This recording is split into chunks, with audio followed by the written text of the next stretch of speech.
Next article number 6 है जिसमें हमने प्रूव करना है कि f अगर अल्फ़ा को बिलोंग कर रहा है on interval a b and alpha has continuous derivative alpha dash, मतलब अल्फ़ा डैश आपको कॉन्टीन्यूस दिया हुआ है, ठीक है।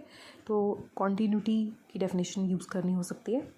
Then the Riemann integral a to b f x alpha dash dx exists and we have to show that this integral f x d alpha x is equals to f x alpha dash x dx।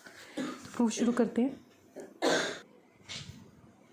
Proof में आपको H x दिया हुआ है, H x आपको consider करना है F X alpha dash X. So एक नया फंक्शन कंसिडर कर लीजिए F X alpha dash X को एच एक्स एंड उसका आप रिमन सम निकाल लीजिए। तो रिमन सम आपने पिछले सेमेस्टर में पढ़ा था, एस पी एच कैसे निकालते हैं, आपने वहाँ पर एस पी एफ पढ़ा होगा।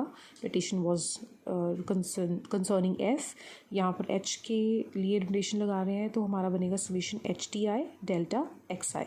So H T I, H की जगह तुम यहाँ पर एफ अल्फ़ा डैश का यूज़ कर सकते हो, that is F T I alpha dash t I delta X आई।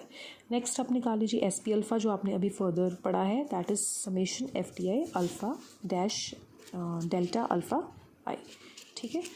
तो नेक्स्ट हम करते हैं using mean value theorem we can write. अब मीन वैल्यू थ्योरम के अकॉर्डिंगली आपको पता है कि change in alpha I respect to change in xi is equals to alpha dash ui, where ui belongs to the interval delta, it belongs to the interval xi minus 1 से लेके xi। सो यहाँ से क्या करिए, आप इस डेल्टा xi को इधर राइट साइड भेज दीजिए, तो आपके पास डेल्टा अल्फ़ा आई आ जाएगा alpha dash ui delta xi। तो अब आप डिफरेंस ले लीजिए एस पी एफ अल्फ़ा और एस पी एच का। एस पी एफ अल्फ़ा की डेफिनेशन आपने अभी पुट करिए एंड एस पी एच की डेफिनेशन आपने अभी यूज़ करी है, तो दोनों डेफिनेशंस को यूज़ कर सकते हो। आपने बस ये चीज़ का ध्यान रखना है कि आपने एस पी एफ अल्फ़ा वाली डेफिनेशन में डेल्टा अल्फ़ा आई की जगह ये यूज़ करना है alpha dash you I delta X I, which is by use of mean value theorem. इन दोनों में से एफ टी आई कॉमन निकाल लो और राइट साइड में से डेल्टा एक्स आई कॉमन निकाल लो, तो अंदर बच जाएगा alpha dash you i minus alpha dash t i. Now f is a bounded function. So bounded function की डेफिनेशन हमने पढ़ी हुई है, that is there exist m greater than zero, real number m, positive real number, such that mod of f x is less than equals to m, also epsilon is greater than zero. अब हमने definition लगानी है alpha dash continuous की, पढ़ा था ना statement में कि अल्फ़ा डैश कॉन्टीन्यूस है।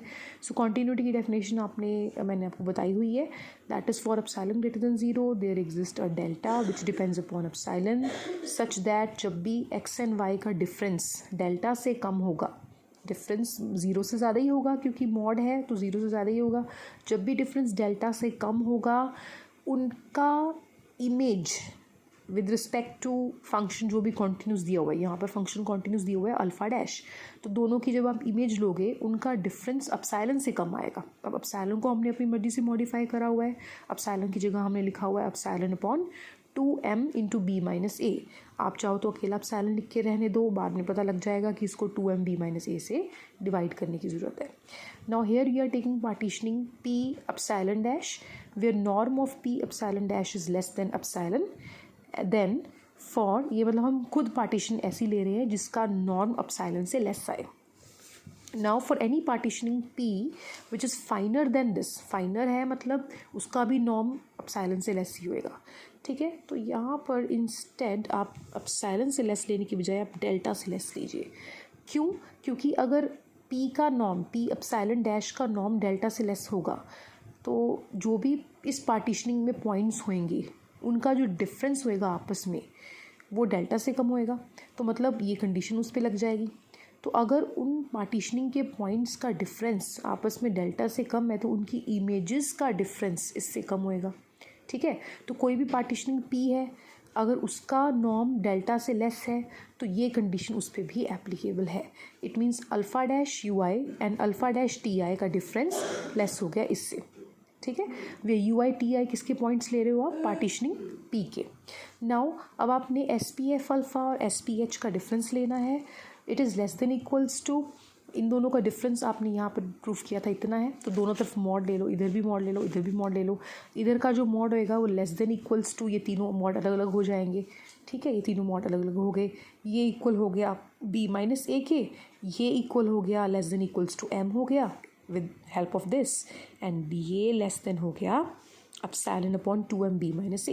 So I hope you are getting now why we have divided with 2m b minus a, because we want to cancel these two b minus a and m with m, so that it is left with only epsilon by 2 for the partitioning p.